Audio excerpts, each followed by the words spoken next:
fosters a sense of well-being. Gael maintain a focus on sharing books, publishing, marketing, and writing solutions. They serve listeners by providing outlets for their creative skills and energies, and they help them flourish in the competitive marketplace. Their weekly show provides intros, writing spotlights, helps you in promoting your book, your writing, your publishing, your marketing tidbits, and much more.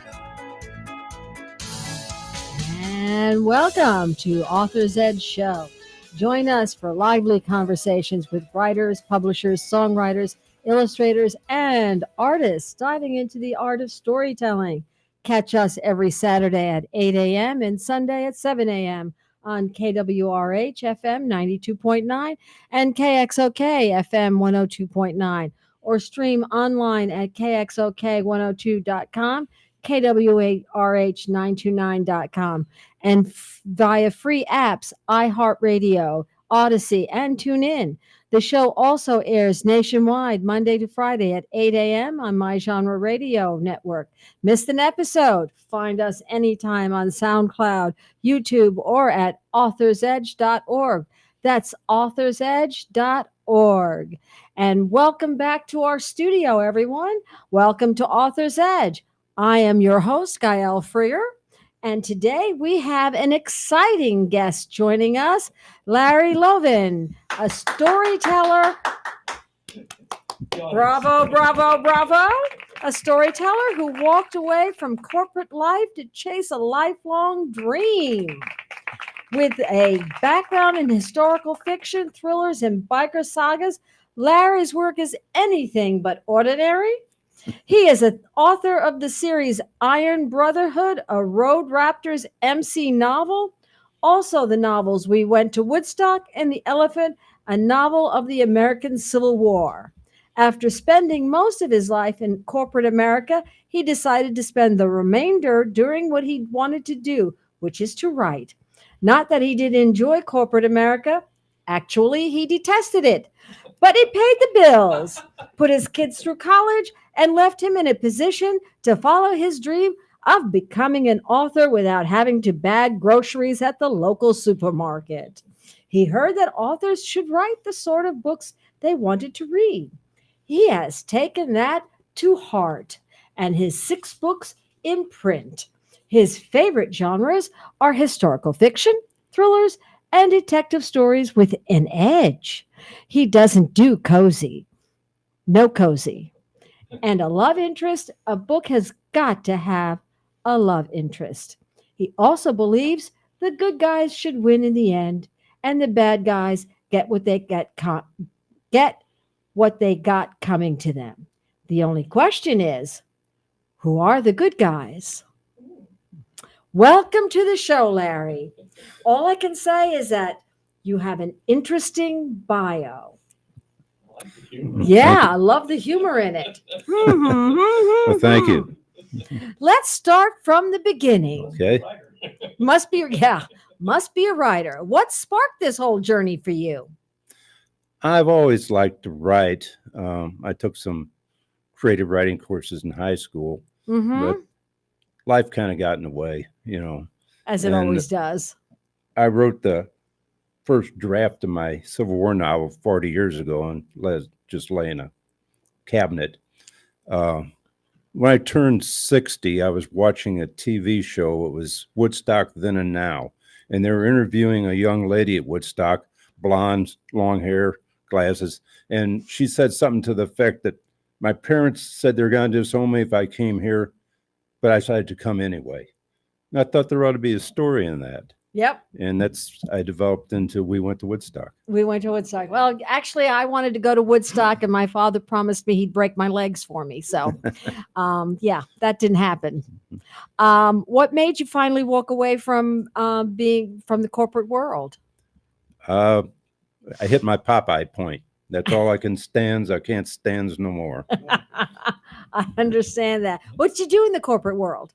I was an auto damage appraiser for insurance companies. Okay. I did that for about 35 years. Oh, the 35 years are long enough. I understand that too, because I did teaching from 39 years, and 39 years was long enough. So what paid the bills before you? Oh, we did that one. Did writing always live in your bones? I think so. I just never really got a chance to do it a whole lot. Yeah. And just, again, life got in the way. Had two children to put through college, Right. mortgage. And, Yeah. Well, yeah. Been there, done that. Yeah. Yeah. Yeah. So now that you've stepped into the writer's world, When did that transition happen? yeah. When did that? Yeah. About when I turned 60, I started writing the Woodstock novel, and I retired when I turned 62. Mm-hmm. And I thought I had a novel at that time. I started taking classes on writing at the community college, find out everything I didn't know, which was quite a bit. But Yeah. no, I've just been doing it since, and I really enjoy it. I've got the 6 books in print. I've had some stories printed in anthologies, and Uh-huh. it's what I enjoy. And And that's, you have to do what you love. mhm. You have to do what you love. So now that you stepped into the writer's life, let's talk about what you actually do. What does a writing day really look like? Do you write every day without fail? How do you tell us about this? I try to write every day. I don't always succeed. Sometimes I sit there and read instead of write. And sometimes I spend some time on social media, which I probably should do less of. Yeah, we But- all should do less of. But I do try to put something down on, well, not on paper anymore. It's on the computer Uh-huh. every day. But Okay. it's, Do you outline or you just jump in? no, I do not outline. You do not outline. I'm an organic writer, Meaning meaning I'm a pantser. pantser, okay? I get an idea for a novel. I set it down, throw some problems at the people, then sit back and see what they do and record it. Okay. What's your writing space like? Is it quiet or is it chaotic? It's cluttered, but that's because of me. It's quiet, But it's quiet. except when I get the stereo going.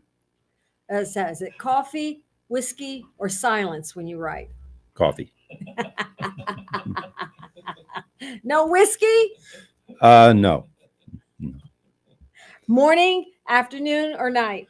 Mostly in the morning, and the afternoon some. Okay. All right. So you're Hemingway, except without the whiskey. Yeah. Yeah, without the bestsellers too. But,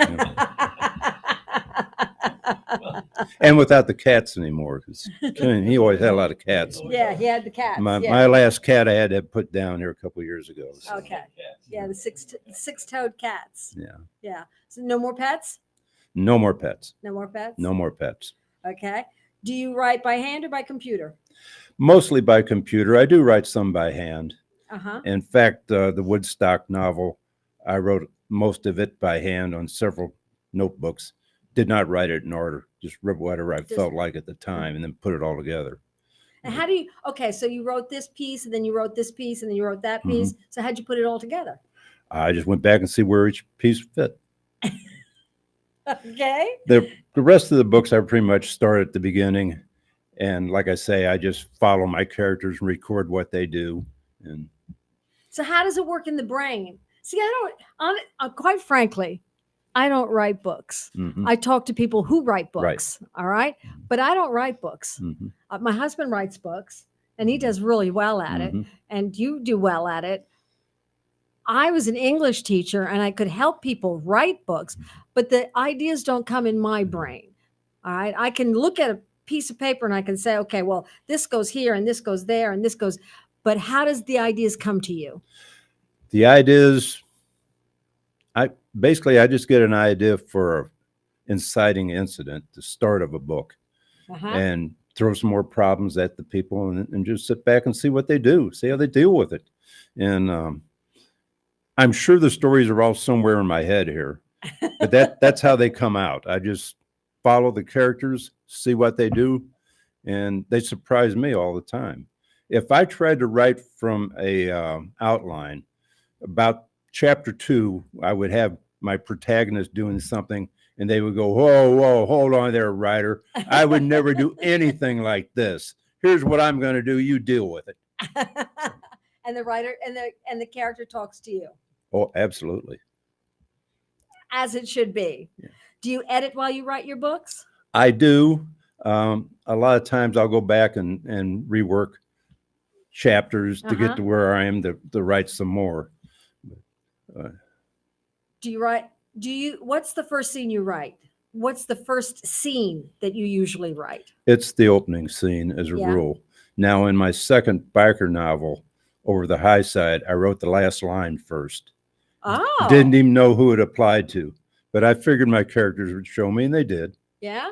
So what's the last line that you wrote? Oh, come on. You don't want me to give that away, do you? You know, Mickey Spillane supposedly said the first line in your novel sells this book. The last line in your novel sells your next book. Oh, I did not know that. That's a new But one. feel free to take a look at it if he wants the second one. It's this one here. It's this one? Okay. It's the last line. Last line. The last line of this book? Yes.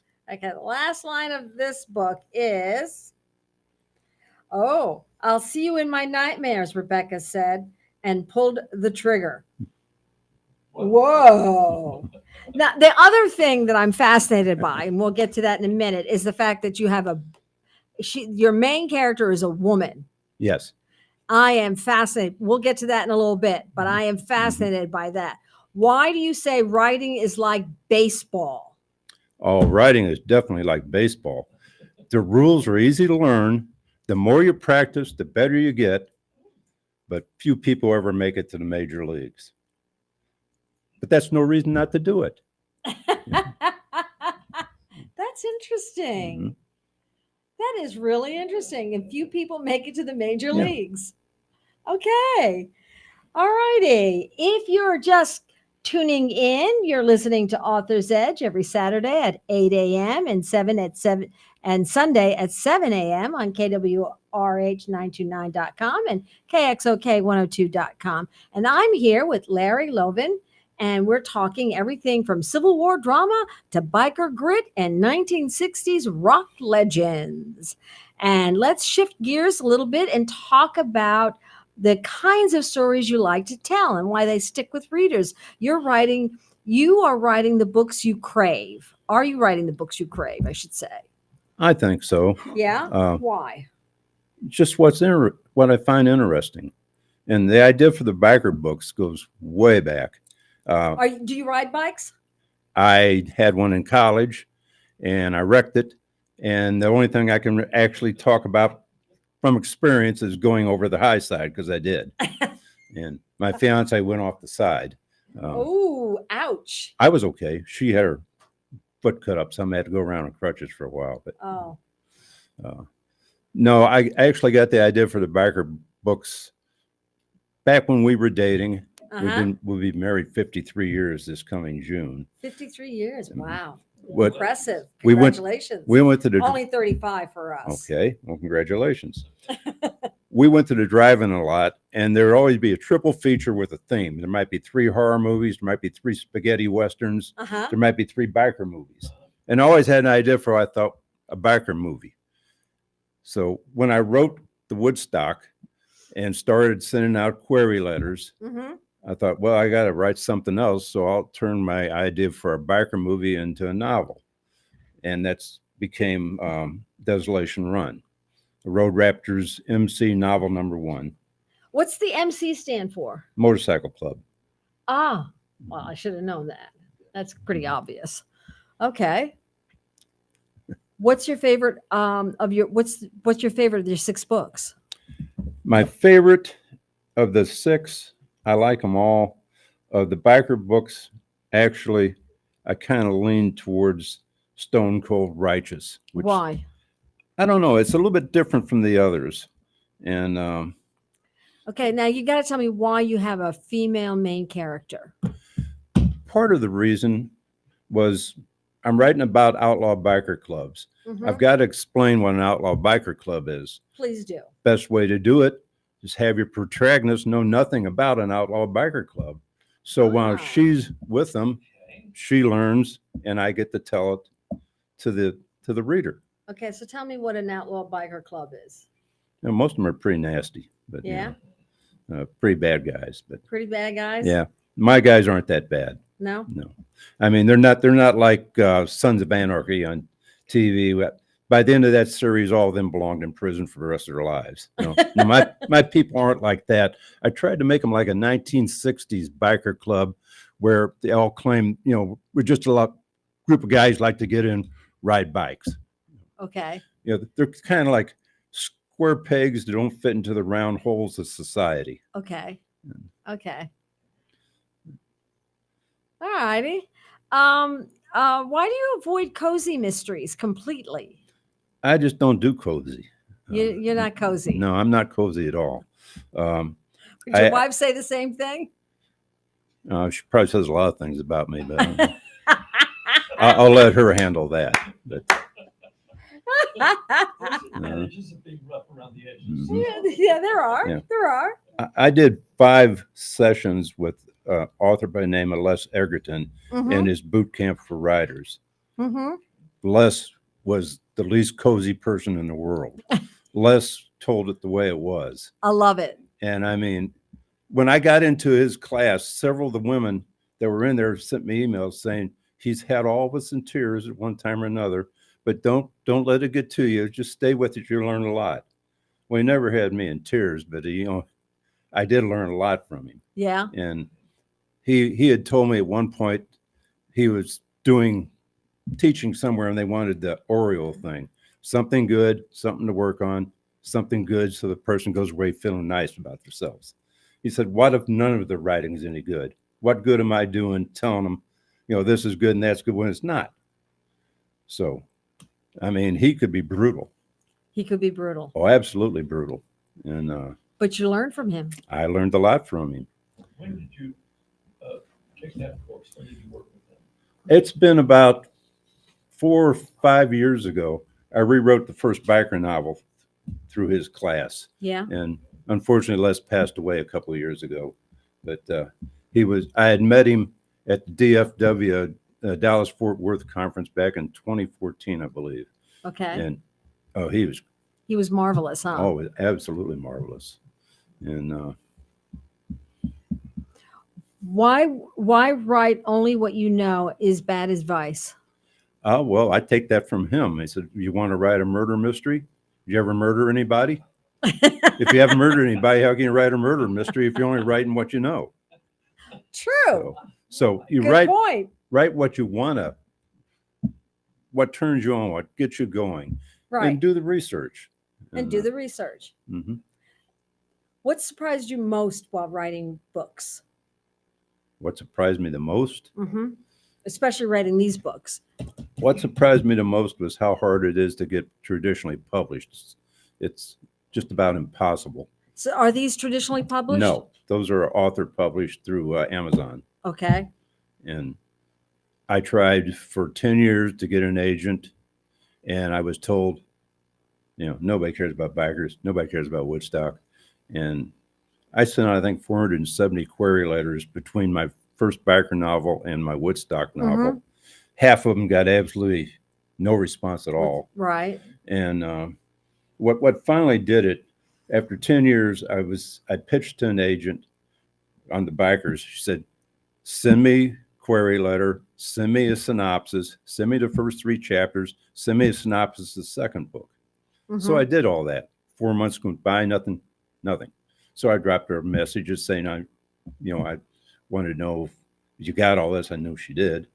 And a couple months went by, nothing. So I sent her another email saying, look, if you don't want to represent me, that's fine. Just tell me. Mm-hmm. Nothing. And I thought, I'm 70 years old. It's time to, if I'm going to get the books out there, I'm going to have to do it myself. So I took some classes on self-publishing. Mm-hmm. I hired professionals to do the covers, professionals to do the layup and the set out. Mm-hmm. And my books at least look professional. They do. Absolutely do. Yeah. They look very professional. Mm-hmm. Yeah. I think they look great, personally. Mm-hmm. Every bit is something I could do. Oh, it sounds like thunder's coming. Yes, that sounds like the thunder's coming. It really does. How do you pick your settings?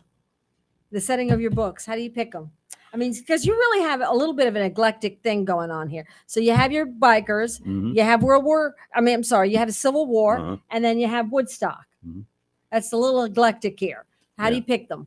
Well, the setting for Woodstock speaks for itself. 'Cause, Right. You know, but it also takes most of it takes place in a college in New York. Right. Right. The same with the Civil War novel. When you're doing a Civil War novel, you got certain battles you got to follow. Right. But the thing is that, you don't stick to like just biker, Mhm. just Civil Right. War, Mhm. just Woodstock Mhm. College. You have, those are all three of them are very, very different. Mhm. So how'd you pick those three? I mean, how did you pick that? Well, again, it was just something I was interested in.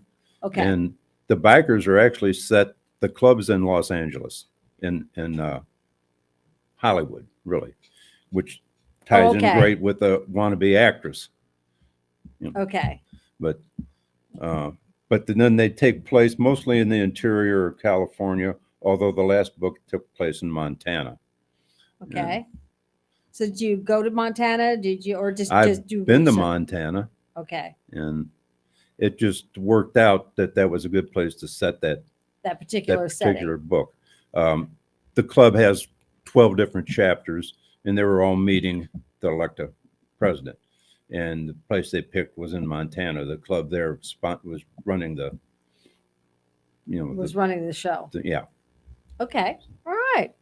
And All if you right. notice on the cover of all the books, the Road Raptors MC. So all the books take place on a highway. Right. The covers. Right. So how'd you come up with the Road Raptors as a title, as the name of the group? I actually had another title for them, and I got to going on the internet and found out there actually was a biker club with that name. Oh. So I thought, well, I probably better not do that. Yeah. Hell's Angels, for example, have their name trademarked. Oh yeah, that would And think I'm sure so. some of the other major clubs do too. Right. So I just settled on Road Raptors, and that seemed to fit. Yeah. Yeah. Yeah. Okay. Let's talk about characters for a minute. Mhm. I don't know what Mark's doing. Let's talk about our characters for a moment. Characters can make or break a story. Let's talk about the people you bring to life and the trouble they get into. Now, here's a quote that you gave me from Dissolution Run. Oh, well, no, before we do that, we're going to go. I knew we were going to go to a commercial break. I just knew it. And I was looking over there and I was saying, we're going to go to a commercial. We're going to go to a commercial. Now, you're hanging out with us on Author's Edge. Heard at 8 a.m. on Saturdays and 7 a.m. on Sundays. Streaming on KWRH929.com and KXOK102.com. My guest today is the multi-talented Larry Lovin, author of Iron Brotherhood, We Went to Woodstock, and The Elephant.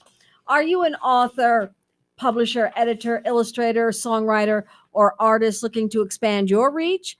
Advertise on Author's Edge to connect with passionate readers and industry insiders with engaging interviews, reviews, and discussions. Your book will shine. Why choose us? Reach thousands of book lovers and boost sales and visibility. Targeted, impactful ads, trusted host endorsements. Elevate your presence with Author's Edge. Contact us today at 573-714-1352, where authors and readers meet. And we're going to go to a commercial break now. And Larry, we will be right back.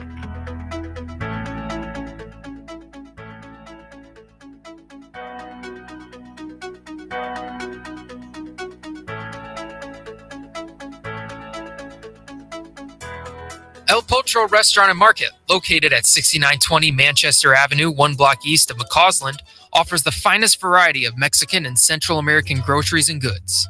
El Potro Restaurant serves authentic Mexican and Central American cuisine, including daily specials, not to mention the best horchata and tastiest margaritas in St. Louis. Open 7 days a week. El Potro, 6920 Manchester Avenue, 1 block east of McCausland. Merton Services is a heating, air conditioning, and commercial refrigeration business that's been providing exceptional services in St. Louis for over 50 years, and they take pride in providing services and comfort to both residential and commercial customers. With the temperatures rising in the summer and dropping in the winter, your comfort and health can be put in jeopardy. With proper checks and maintenance, Mertens will keep your equipment in top shape. And when it's time to replace your furnace or your air conditioner, they've got you covered. With a wide range of options, Mertens has the perfect HVAC system to fit all of your needs. To find out how the good folks at Merton Services can help you with all of your HVAC needs, contact Merton Services at 314-845-1500. That's 314-845-1500. Merton Services, 314-845-1500.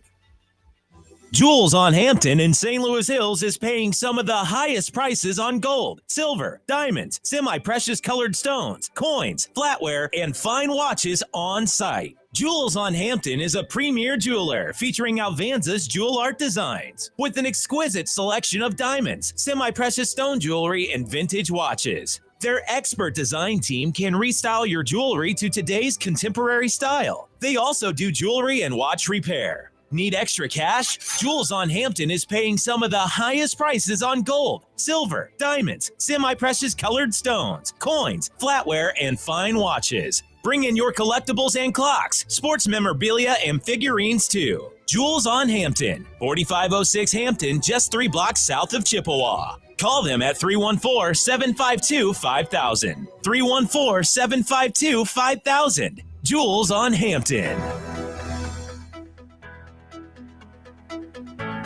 And we're back listening with Larry Lovin, author of Iron Brotherhood, a Road Raptors MC novel, and the novels We Went to Woodstock and The Elephant, a novel of the American Civil War. You are listening to Author's Edge, coming to you weekly on Saturdays at 8 a.m. and Sunday at 7 a.m. on KWRH929.com and KXOK102.com. And let's talk a little bit about your characters, especially the ones from your biker books. Characters can make or break a story. Let's talk about them. The trouble they get into. Now, here is the quote that you gave me from Desolation Run, a Road Raptors MC novel, number 1. She had no intention of giving up her dreams, yet to dream she had to be alive. So she became the toughest, badass biker babe in the club. It would be just another role to play. A stone cold bitch. I don't know if I can say that, but anyway, stone cold bitch, although she'd be playing for much greater stakes. But she discovered that the highs that came with risking your life were greater too. She'd never felt more alive than she did right now. So what's the significance of that quote? Well, that's near the end of the novel. Of the first one. Of the first novel.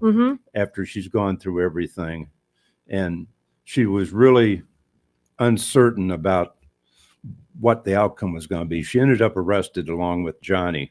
Okay. And there had been several deaths, and she didn't know if the club was going to protect her, or if the club was just going to sacrifice her, because there was only two survivors, her and Johnny.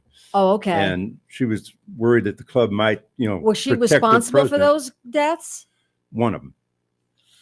Yikes. Well, I mean, the inadvertently, or no, she did it intentionally, but the guy had it coming. Oh, okay. I Well, mean, yeah, he was a bad guy. Juggler. But he was a bad guy. He was very bad. He was a very bad guy. Yeah. Okay. Now, you had said a minute ago that one of the reasons why you had a female protagonist was so that you could explain the purpose of having a biker club. Okay. What drives a woman to be a quote unquote badass biker babe? First of all, she fell in love with the president of the club. Did she know he was a biker guy? Did she know that, or did? Yes. Yeah. Yeah, she was working at a biker bar as a waitress, wannabe actress. She had to do a lot of jobs as waitresses. Right. Yeah, she had to work at a lot of dives, so she knew he was, but she fell in love with him, and she fell in love with the bad boy. Yeah. Yeah. Absolutely. She fell in love with the bad boy. Yeah. Oh boy, do I know that one. Survival sometimes the boldest dream of all. Pardon me? Is survival sometimes the boldest dream of all? Survival, well, it's very important, of course, but um, she really wants to be a movie star, but she wants Johnny too. So And she wants it all. Yeah, so there's a big conflict there. When her career starts to take off with the bikers, it just becomes more confusing and How much of her strength is real and how much of it is a performance? oh, she's very real. She's very Oh, real. she's very real. She's a strong. Yeah, it's a performance, but she kind of grows into the act. Yeah. And Who is she written after?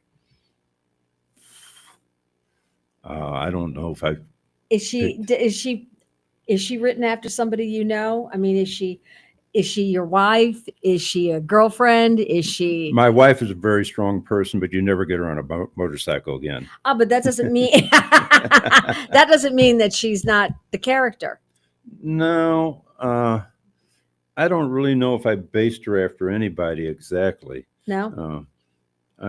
I do like strong female characters in novels. Yeah. Kate I do too. Quinn and Christian Hanna, their characters. Yeah. I love them. Yeah. I like strong female characters too.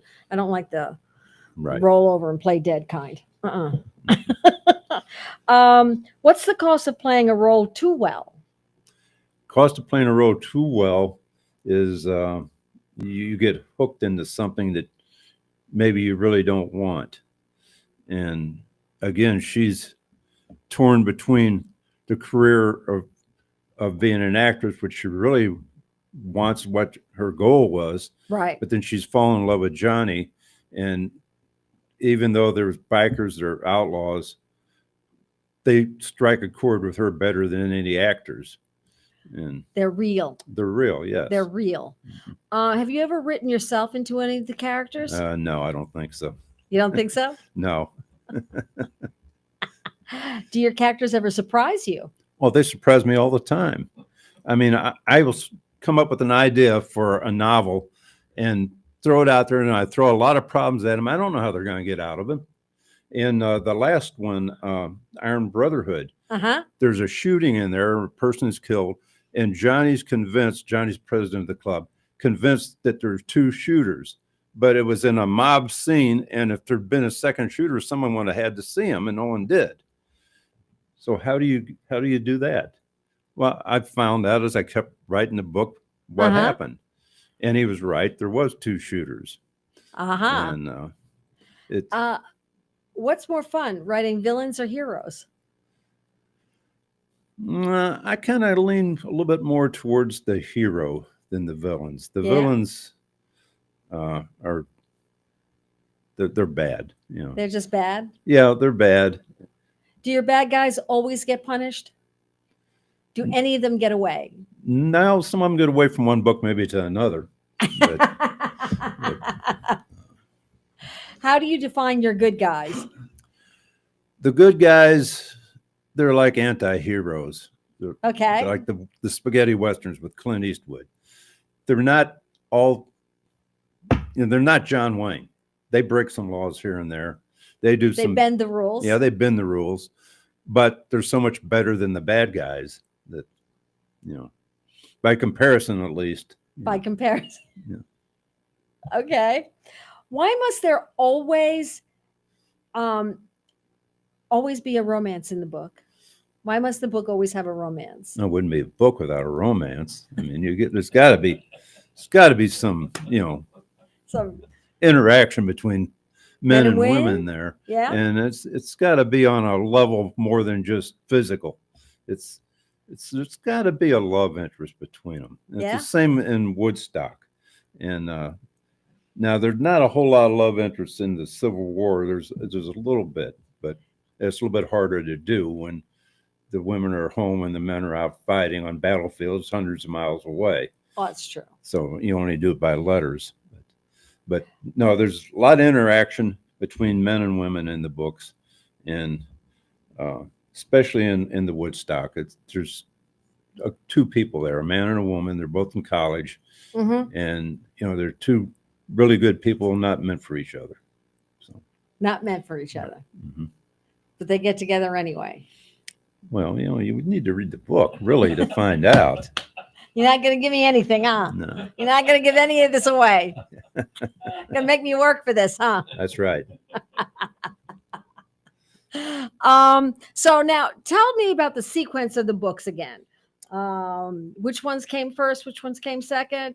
You were Of- telling me a Of the minute ago. of the bikers. Or, Yeah. Oh no, the whole series whole of all of the series. books. I You wrote the Civil War novel, a first draft of it about 40 years ago. Right. Banged it out on three old. I went through three manual typewriters. The one I had in college that had been my sister's, and two others. Uh-huh. And it just sat in a drawer for about 40 years.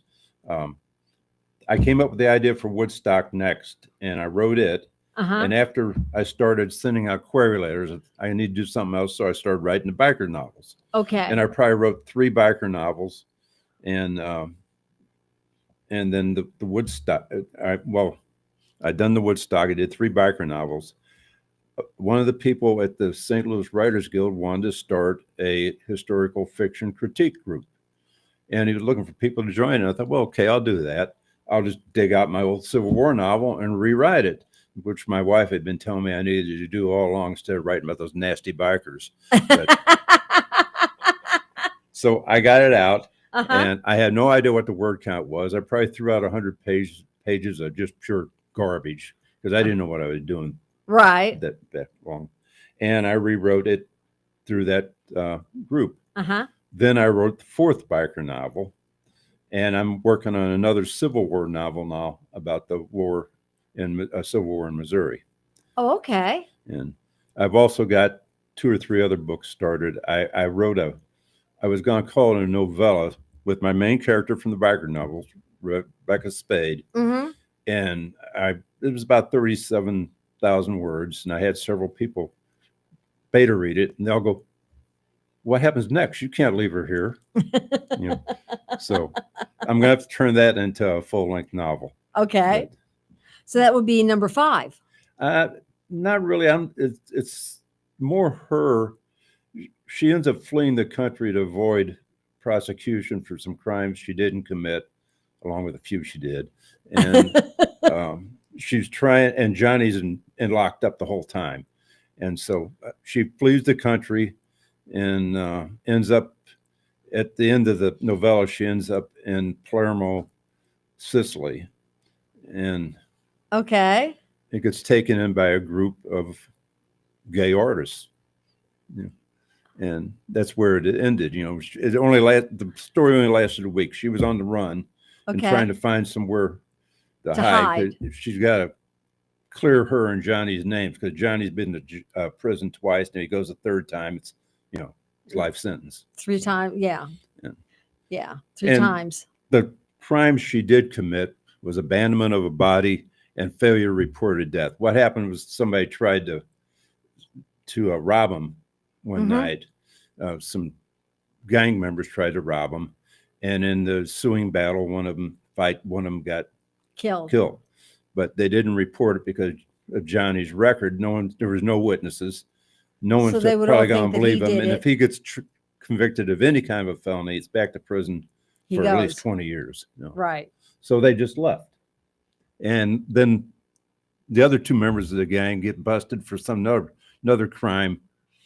Several months later, they're looking at life imprisonment without parole, so they concoct this story that they overheard Johnny and Rebecca planning this other guy's death. Uh-huh. So there's warrants out. Well, he's arrested and put in jail, and there's warrants out for her too, but she manages to get out of the country. So Okay. now I got to figure out a way to get their names cleared and get her back. So you have any idea how you're going to do that? Actually, I'm waiting for her to tell me. Okay.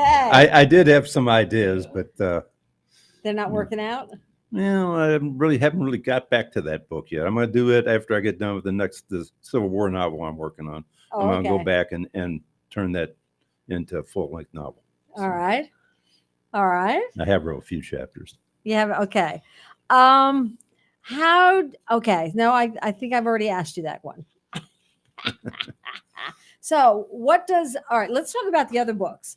Let's talk about some of the other the individuals. The Elephant and the we went to Westwood. Okay. Well, we went to Westwood. We went to Woodstock. Mhm. Okay, because they're really very different from your biker Mhm. books. Uh-huh. Although I do like talking about, I love talking about your protagonist. Mhm. What is her name? Rebecca Spade. Rebecca Spade.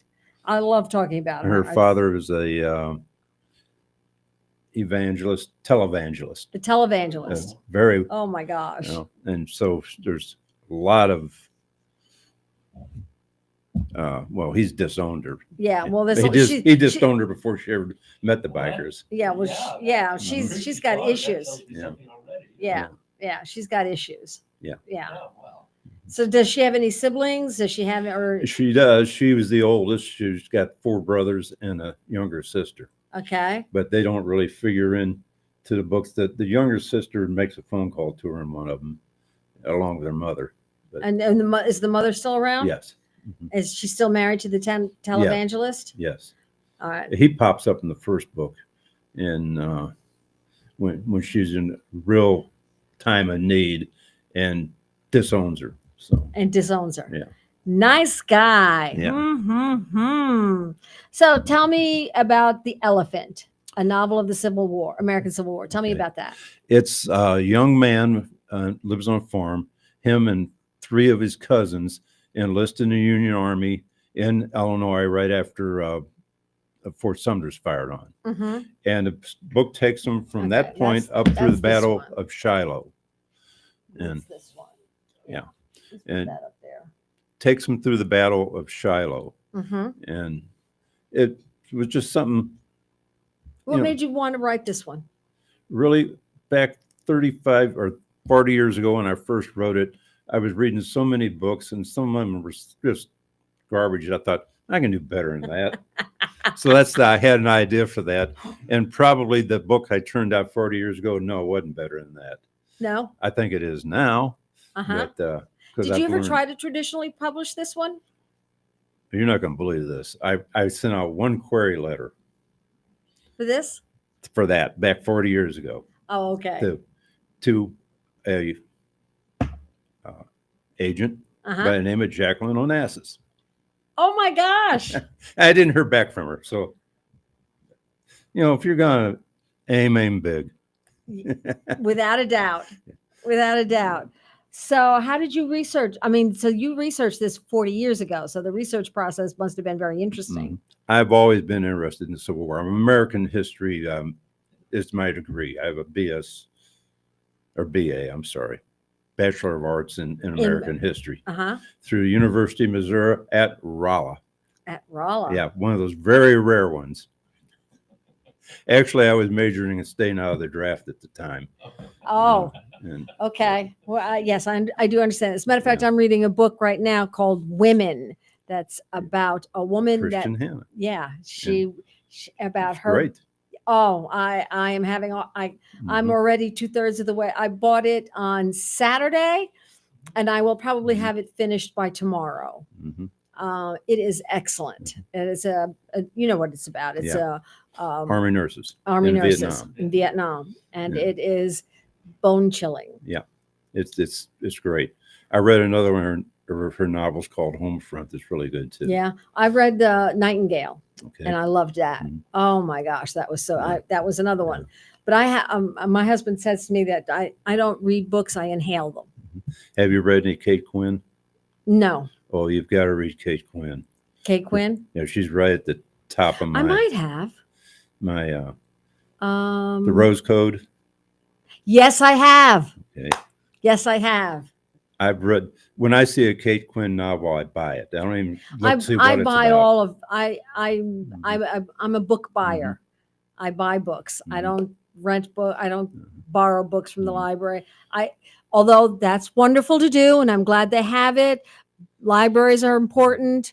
No two-hand, no, nothing about that. It's just I like owning the books. So do I. I like owning the I- books. I like holding them in my hand. I like Mhm. smelling the books, touching the books. Yeah. I've only got probably about 2,000. I don't know. That's not that much. I've got so many books. I'm going to be one of those people that they're not going to be able to find me when I Yeah. die because the books are going to be all piled Mhm. up around me. Yes, that's exactly what's going to happen. So, what moral conflicts are central to The Elephant? Again, it's kind of a coming of age on one hand. Um, they entered the army thinking of glory and all this, and they find out what war's really like.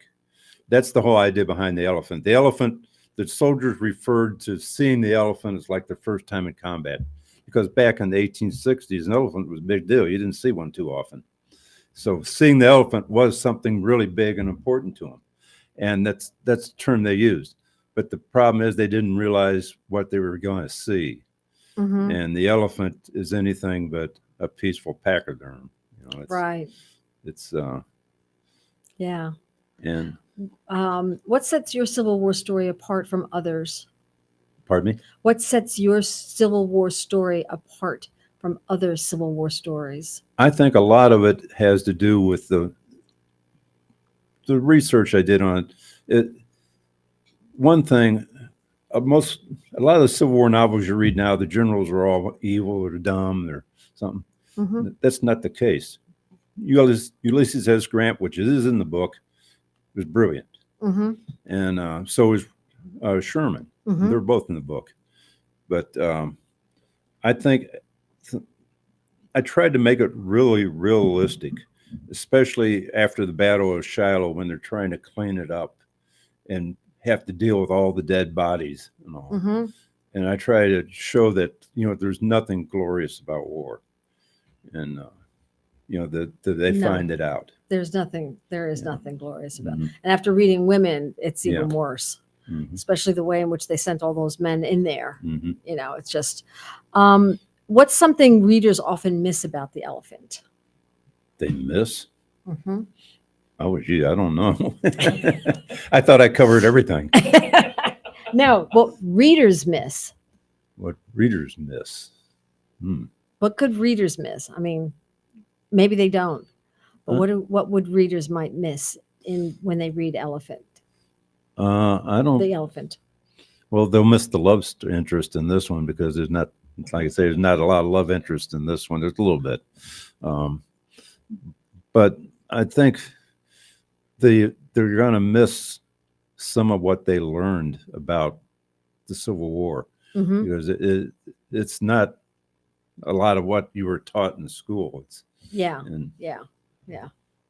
Going to Woodstock, what inspired you to write that? I've always been interested in Woodstock. I remember when it happened. I heard about it the first night, the Friday. I Uh-huh. was working at a job between college years, Mm-hmm. and I'm sure my father wouldn't let me have the car to go to New York. But Yeah. at 19, I didn't have the nerve to do it anyway. And by the time I'd have got there, it had been over with. But I saw the movie because the movie came out real quick after the Mm-hmm. because they had lost their rear end on Right. Yeah. sales. So the only thing that ever put them in the black was the movie. Right. So, but I was always fascinated with the movie, and I probably got about 40 or more different CDs with music from Woodstock. Yeah. The complete performances of several of them, and it was just my era. I Mine growing too. up that time, and I know my older sister, she wasn't about to read a biker book, but she said she'd read Woodstock, but she quit reading it because she said there was too much sex in it. And I mean, come on, and this is the era of sex, drugs, and rock and roll. What do you expect? I don't really think there's too much sex in it. There is some. That's what it was. Yeah. It was sex, drugs, and rock and roll. Mhm. And if you weren't into doing that, Yeah. then yeah, you're right. There's too much of everything Yeah. in there. That's Mhm. that's what it was all about. Get over it. What can I tell you? What inspired? Okay, how did you recreate the culture and energy of that time with your book? How did you recreate that? Well, I was in college at that time, and so I remember what Mhm. it was like, and So I was able to pull on a lot of that, especially doing the dorm scenes Uh-huh. in there. Although it's the women's dorm mainly, Mhm. I assumed it was pretty much like the guys, except they didn't have the communal bathrooms. They had bathrooms in each Yeah. rooms. Yeah. But things like phone duty. You had a pay phone at the end of the hall, and people had to do phone duty during the night Mhm. to answer it. Otherwise, it was just ring. Right. I had to do phone duty when I was in the dorm. See, I Yeah. wasn't in college yet at that time. Mhm. I was still in high school, Mhm. thereabouts. No, Mhm. I was younger than that, right? It was what? What are the years for Woodstock? Yeah. 60, what? August of '69. Yeah. 69, okay. Yeah. So no, I was in 8th grade.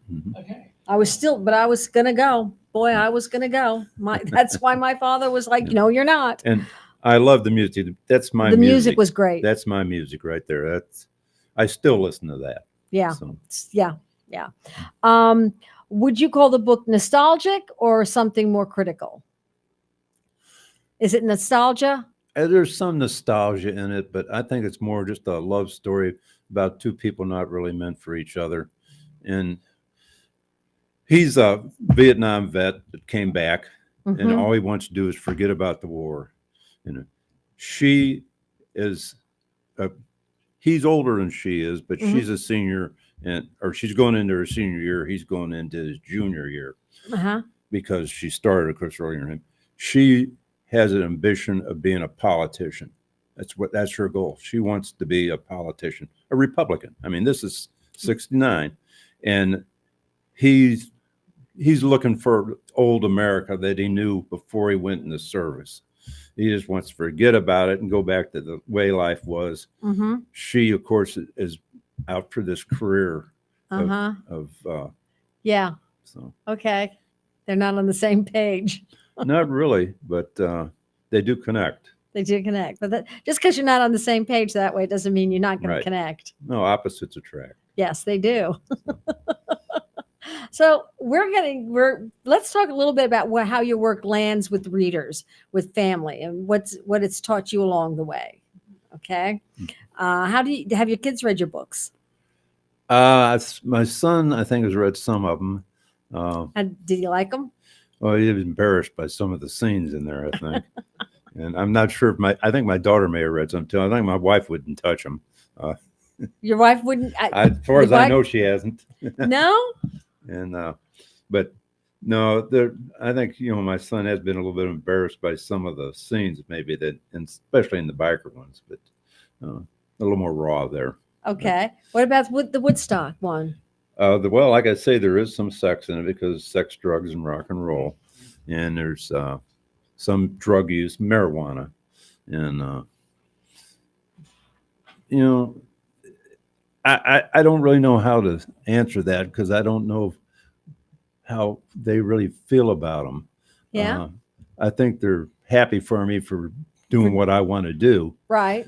But it's easy to embarrass your kids. I mean, all you gotta do is act human. Well, that's true. Yeah, I do that with my son all the time. And when I start acting human, he's just like, "Oh, mom." Yeah. Yeah. What advice would you give new writers today? What advice? Mm-hmm. You got to write and you got to read. Write a lot, read a lot, and that's the same advice you're going to get from somebody like Stephen King, who, by the way, is also a generic writer. Yes. Yeah. What keeps you going on the hard days? Well, sometimes I sit down and reread something I've already published. Yep. To kind of get me back into the spin of things. There are hard days when you just can't seem to come up with anything.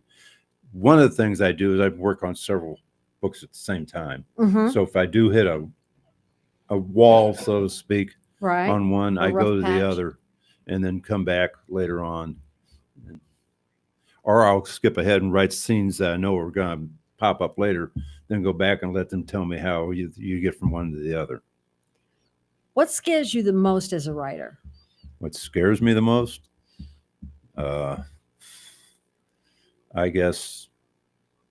Now, I wouldn't say failure because this is all self-published. Right. I'm not a marketer. I can't Yeah. market. You know, That's it's like the old thing on Star Trek. Darn it, Jim! I'm a doctor, not a well, I'm a writer, not a marketer. right. But Yep. uh, Yep. I hear you. I really, really do hear you. Who are some of your favorite authors? we mentioned two of them already, and Kate Quinn and Christian Hanna. Mm-hmm. Nelson DeMille, I really like him. Stephen King. I still read all of Stephen King, even though he infuriates me at times. Oh God. 11, 22, 63, 750 pages. The first 700 is the greatest thing I think I ever wrote. And that last 50 I thought was, I mean, how could you ruin such a good book? But, he's a great writer. So, but Who would you have play your hero in your? Who would you have play Rebecca? I can't think of the actress's name now, but she was in the last Tomb Raider. Terminator. No, Tomb Raider. Raider movie. Angelina Jolie? No, it was the one that played it after Angelina Jolie, and she's got I think she might be Swedish, but she was also in the Last Born movie, but she to me she would be perfect in the role, especially the way she looked in the Tomb Raider movie. Okay. Oh, I'm going to see if I can find No, it. you can go ahead. I'll look for it. Okay. Kind of winding down there. Yeah, we are winding down a little bit here. Mhm. What about Woodstock? Who'd you have play? When I first published it, the blonde skier for the American team. I can't think of her name either right now. I know she dated the golfer Tiger Woods for a while. I thought the she blonde. Yeah. I thought she looked perfect for the part because the woman in the book is blonde and she's 5'10". And what's the story? Okay, we're down to our last 3 minutes.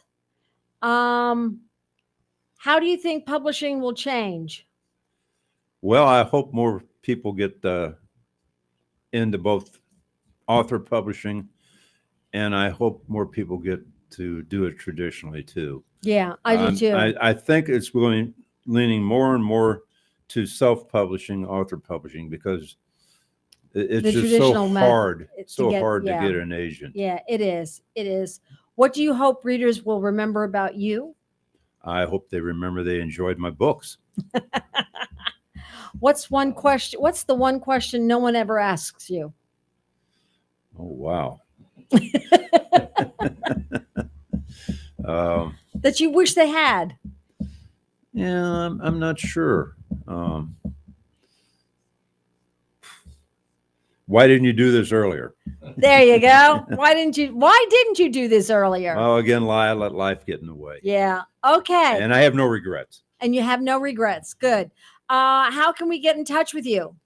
Well, you can get in touch with me by email or And your email address is? I have two. One is llevan@att.net. Lovan. LOVAN. LOVAN at att.net.